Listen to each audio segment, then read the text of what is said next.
وأنت كجمهور أنت معصّب نَفْسك وتاعب نَفْسك، وممكن ييجي لك تعب، اللي بييجي له ضغط واللي بييجي له مشاكل في القلب، كل ده بسبب فريق ولاعب أولًا ساعات بيبقى أبعد ما يكون الاحترام واخد ملايين، أنا ربنا يبارك له في اللي خده، بس إمم.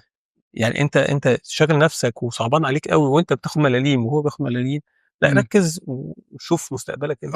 يعني آه، ركّز في نَفْسك أولى، آه، وخاصةً برضه من الحاجات اللي الواحد بيشوفها على مواقع التواصل الاجتماعي لمّا لاعب من اللي ربنا يبارك لهم اللي بياخدوا الملايين دول يحُط جون في نَفْسه مثلًا والّا حاجة والّا حارس مش عارف مين الأول الكورة تدخل من بين رجليه والّا بتاع، فتلاقي تعمل له حملة دعم على مواقع التواصل الاجتماعي.